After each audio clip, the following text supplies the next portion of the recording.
নমস্কার, আবারও স্বাগতম সবাইকে আমার এবং আপনার চ্যানেল ও পেজ বঙ্গ এসেলে। আমি আপনাদের দেবাশিস নিয়ে চলে এসেছি আজকে খুব সুন্দর একটা রেসিপি। আজকের রেসিপি হচ্ছে ননভেজ। আজকের রেসিপি মাটনের। আজকের রেসিপির সাথে আমার ছোটবেলাটা জড়িয়ে আছে। আমি শ্যামবাজার এরিয়ায় পড়াশোনা করেছি, তো আমার স্কুল লাইফে বা তার আগে ওখানকার একটা মাটনের রেসিপি খুব ফেমাস ছিল। শ্যামবাজার এবং হাতিবাগানের একদম মোড়ে কর্নারে একটা মাটনের দোকান ছিল, যে দোকানের নামেই মাটনটা খুব ফেমাস ছিল। হ্যাঁ, ঠিক ধরেছেন, গোলবাড়ির মাটন কষা। অনেকে হয়তো নামটা জানে, অনেকে হয়তো নামটা জানেও না। তো এখনো গেলে ওখানটায় গোলবাড়ির মাটন কষা সবাই পাবেন, অনেকে খায়, এখনো সেই রকম বিক্রি হয় মাটন কষার। কিন্তু একটা সময় ছিল সেই মাটন কষার খুব নাম ছিল। একটা সময় ছিল ওই মাটন কষা লাইন দিয়ে লোকে নিত, এতটাই সুন্দর গন্ধ ছিল, লোকে লাইন দিয়ে নিত, বিশাল ভিড় হতো। তো সেই মাটন কষার রেসিপি আপনাদের জন্য নিয়ে চলে এসেছি। সাধারণত কি হয়, আমি অনেকের ভিডিও দেখেছি, নাম বলবো না। তো সেই ভিডিওতে দেখেছি যে গোলবাড়ির মাটন কষাতে চা পাতা দেওয়া হতো, মানে চায়ের জল দেওয়া হতো, চা দেওয়া হতো, বেসিক্যালি লিকার টি, মাটনটাকে কালো করার জন্য। আদেও কি অথেন্টিক রেসিপিতে চা দেওয়া হতো? চলুন তাহলে শুরু করা যাক আজকের রেসিপি গোলবাড়ির মটন কষা। জেনে নেব গোলবাড়ির মটন কষা কালো হওয়ার পেছনে কারণটা কি, চায়ের ইউজ ছিল নাকি অন্য কোনো কারণ। চলুন তাহলে শুরু করা যাক আজকের রেসিপি গোলবাড়ির মটন কষা। বেসিক্যালি মটন কষা বা গোলবাড়ি মটন কষা বা বাঙালি মটন কষা বানানোর জন্য যেটা দরকার সেটা হচ্ছে সর্ষের তেল।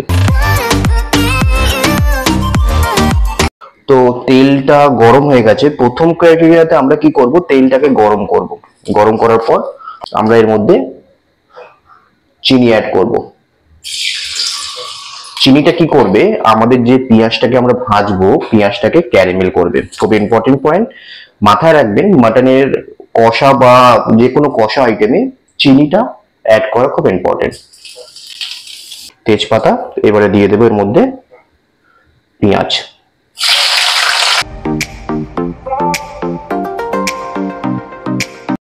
এবারে পেঁয়াজটাকে যখন আমরা ভাজবো, একটা জিনিস একদমই মাথায় রাখবেন, পেঁয়াজটা যেন হাই ফ্লেমে ভাজা হয়। কি হয়, মাটন কষায় যদি পেঁয়াজটা আমরা ব্রাউন না করতে পারি, তাহলে কিন্তু সেরকম কালারটা আসে না। গোলবাড়ি মাটন কষায় খুব ইম্পর্টেন্ট পার্ট, পেঁয়াজটাকে খুব সুন্দর আমাদের ব্রাউন করতে হবে। চিনিটা যত ক্যারামেল হবে, পেঁয়াজটাও তত ব্রাউন হবে। তো এটা একদমই মাথায় রাখবে।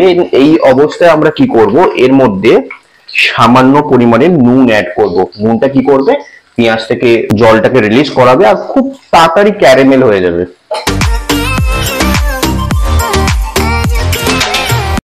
আমি বেসিক্যালি অনেকের ভিডিও দেখি, তো ভিডিওতে দেখি যে গোলবাড়ি মাটন কষা বানানোর জন্য চা পাতা অ্যাড করা বা কালো কোনো কিছু অ্যাড করা। অ্যাকচুয়ালি কিন্তু তা না। মাটন কষা, গোলবাড়ি মাটন কষা বা ভুনা মাটন, ভুনা হাঁস, বাংলাদেশি ভুনা হাঁস, এগুলো কি এত পরিমাণে এতক্ষণ ধরে, অনেকক্ষণ ধরে মাংসটাকে কষিয়ে কষিয়ে কষিয়ে কষিয়ে বানানোর জন্য ওর কালারটা না একটু কালচে টাইপের আসে। তো বেসিক্যালি কি হয়, এইসব কুকিং স্লো ফ্লেমে করা হয়, লো ফ্লেমে করা হয়, অনেকক্ষণ ধরে হয়। এর জন্য মশলাগুলো না ব্রাউন কালার চলে আসে, এর জন্য বেসিক্যালি কালো হয়। আলাদা কোনো ট্রিক্স নেই, আলাদা কোনো চা পাতা অ্যাড করতে হবে না, বা কালো করার জন্য এমন কোনো কিছু অ্যাড করতে হবে না যার জন্য কালো হবে। যদি আপনি পেঁয়াজটাকে স্লো ফ্লেমে রান্না করতেন, তাহলে কি হতো, পেঁয়াজটা না ব্রাউন হবে না, পেঁয়াজটা সেদ্ধ হয়ে যাবে। সুতরাং পেঁয়াজটা ব্রাউন করা এই রান্নায় খুব ইম্পর্টেন্ট। পেঁয়াজটা না খুব সুন্দর একটা ব্রাউন কালার নিয়ে নিয়েছে। এবারে এর মধ্যে আমরা পেঁয়াজ পেস্ট দিয়ে নেব। এর মধ্যে আমরা পেঁয়াজ পেস্ট দিয়ে নিলাম। এবার পেঁয়াজ পেস্টটাকে দিয়ে ভালোভাবে কষে নেব।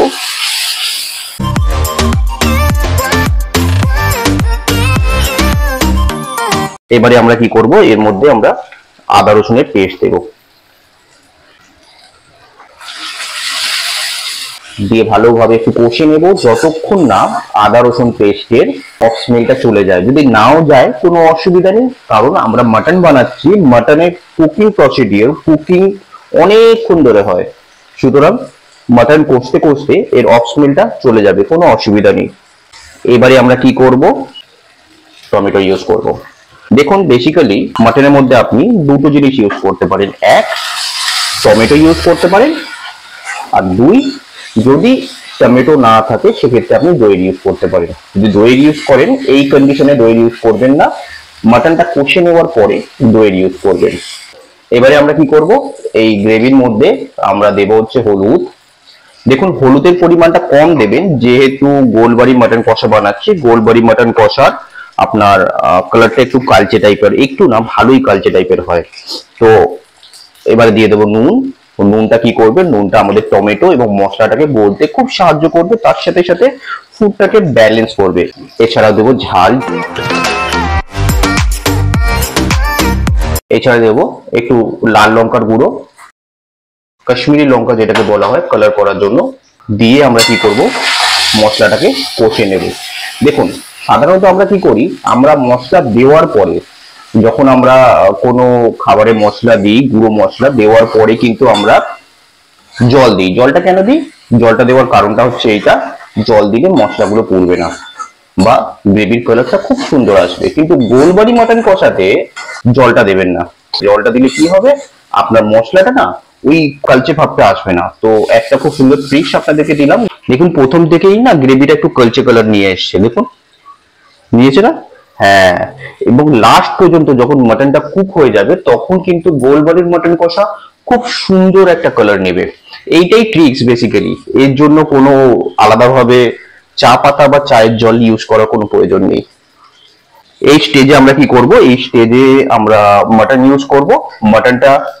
মাটনটা আমি রেওয়াজি ইউজ করেছি। দেখুন অ্যাকচুয়ালি কি হয়, রেওয়াজি যে চর্বিওয়ালা মাটনে না, মাটনের ফ্লেভারটা, অ্যারোমাটা, গন্ধটা খুব সুন্দর আসে। এই পজিশন থেকে শুরু করে আমার মাটন কষাটার ফ্লেমটাকে আমরা মিডিয়াম ফ্লেম বা লো ফ্লেমে কুক করব। এতে কি হবে, অনেকক্ষণ ধরে মাটনটাকে ভুনা হবে, কষা হবে। যত বেশি আমরা কষবো তত বেশি আমরা এর মধ্যে কালচে কালারটাকে পাবো। মশলার সাথে ভুনা হবে, ভুনতে ভুনতে কষতে কষতে মাটনের যে চর্বিগুলো আছে চর্বিগুলো গোলা শুরু হবে, চর্বি গলবে, চর্বি থেকে তেল বেরাবে এবং আমাদের মাটন যেটা আছে মাটনটা একটা খুব সুন্দর গন্ধ ছড়বে আর খুব সুন্দর কালার নেবে, কালচে কালার। দেখুন 15-20 মিনিট মতো বেশি হবে, প্রায় আধ ঘন্টার কাছাকাছি ভালোভাবে কষা হয়ে গেছে হালকা ফ্লেমে। এবারে এর মধ্যে আমরা হালকা একটু গরম মশলা দেবো। এই গরম মশলাটা বেসিক্যালি গোলবাড়ি মাটন কষার জন্য স্পেশালি বানানো হয়েছে। যদি মনে হয় এই গরম মশলার রেসিপি আপনাদের চাই তাহলে অবশ্যই কমেন্ট বক্সে জানাবেন, জানাতে ভুলবেন না। তাহলে আপনাদের জন্য আমি রেসিপিটাও আমার ডেসক্রিপশন বক্সে দিয়ে দেবো। শুধু এই রেসিপিটাই না, গোলবাড়ি মাটন কষা বানানোর জন্য কি কি ইনগ্রেডিয়েন্টস লাগছে প্রত্যেকটাই আমি আমার ডেসক্রিপশন বক্সে দিয়ে দেবো। দেখুন এখনই আমাদের মাটন কষাটা কি সুন্দর একটা কালচে কালার নিয়েছে, তাই না? তো এবারে কি করব, এবারে আমরা এর মধ্যে জল দিয়ে দেব। জল দিয়ে আমরা এটাকে সেদ্ধ করব। দেখুন আমাদের মাটন কষাটা হালকা আঁচে সেদ্ধ হবে। এর জন্য বেশি ফ্লেম না, একবার হিট দিয়ে নেব, হিট দিয়ে নিয়ে তারপরে হালকা ফ্লেম করে দেবো, একদম লো টু মিডিয়াম। এটা আস্তে আস্তে আস্তে আস্তে সেদ্ধ হতে থাকবে, আর যত সেদ্ধ হবে ততই এর কালারটা কালচে কালার আসবে। দেখুন এখনই কি সুন্দর একটা কালচে কালার এসছে। আরো একটা জিনিস মাথায় রাখবেন, সাধারণত কি হয় মাটন কষা বা মাটনের আইটেমে আমরা দেখি যে অনেকেই জিরে গুঁড়ো ধনে গুঁড়ো দেয়, কিন্তু আপনারা দেখেছেন আমার ননভেজের বেঙ্গলি মাটন কষা বা বেঙ্গলি মাটনের আইটেম বা বাঙালি চিকেনের আইটেম এতে সেভাবে জিরে ধনে গুঁড়ো দেওয়া হয় না। দেখুন এটা ফুটে উঠেছে। এবারে কি করব, গোলবাড়ি মাটন কষার জন্য আমরা এই ফ্লেমটাকে একদম লো টু মিডিয়াম ফ্লেম করে একটা ঢাকনা চাপা দিয়ে দেবো। এই ঢাকনাটা কি করবে, এই ঢাকনা চাপা দেবো, মাঝে মাঝে নাড়িয়ে দেবো যাতে নিচে না লেগে যায়। এইভাবেই হালকা ভাবে আস্তে ভাবে হতে থাকবে এই মাটনটা, আস্তে আস্তে আস্তে আস্তে কুক হবে। প্রায় 1.5 ঘন্টার উপরে হয়ে গেছে। আমি মাঝে মাঝে কি করছিলাম, ঢাকনা খুলে এটাকে একটু করে কষে নিচ্ছিলাম যাতে নিচে না ধরে, একদম হালকা ফ্লেমে এটাকে কষাচ্ছিলাম। তো দেখবো কি কন্ডিশনে আছে। তো দেখুন কালচে কালার এসছে। তো এর জন্য কিন্তু চা পাতা দেওয়ার প্রয়োজন হয়নি। ও খুব সফট, ভেঙে যাচ্ছে, মানে মাটনটা আমাদের হয়ে গেছে। তো রিচ আছে, রিচটা এই কারণে দেখবেন গোলবাড়ি মাটন কষা কিন্তু রিচ মাটন কষা, তেল থাকে। ওরা রেওয়াজি খাসি, রেওয়াজি মিট এইভাবে হালকা করে অনেকক্ষণ ধরে কষতে কষতে কষতে কষতে এভাবে বানায়। এবারে ফ্লেমটা একটু হাই করে নেব। এবারে এর মধ্যে যে এক্সেস জুসটা আছে, যেটা কষায় একটু কষিয়ে বানানো হয়, ড্রাই হয়, সেই এক্সেস জুসটাকে আমরা একটু কমিয়ে নেব। তো এই সময় আমরা কি করব, এর মধ্যে আমরা মশলাটা দিয়ে দেবো, গরম মশলা। এইটা বেসিক্যালি আমাদের গোলবাড়ি মাটন কষার জন্যই বানানো হয়েছে। সামান্য একটু চিনি দেবো। চিনিটা কিন্তু মিষ্টি করার জন্য না, চিনিটা বাঙাল ঘটির কোনো ব্যাপার নেই। চিনিটা সাধারণত এই মাটনের টেস্টটাকে ব্যালেন্স করবে।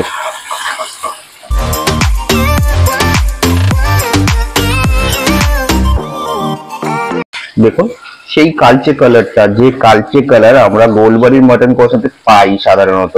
অনেকে আমার চ্যানেলের বা পেজের মেম্বাররা অনেকে হয়তো গোলবাড়ির মাটন কষা খাননি বা অনেকে খেয়েছেন। তো আমি একটা সময় খুব পছন্দ করতাম, এখন হয়তো সেই টেস্টটা আগের মতো নেই।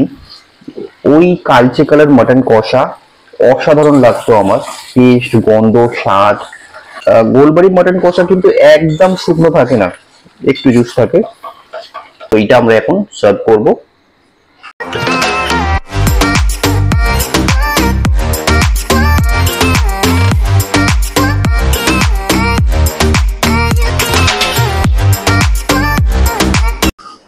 তো দেখলেন আপনারা সবাই কিভাবে আমি গোলবাড়ির মাটন কষাটা বানিয়ে নিলাম খুব সহজে।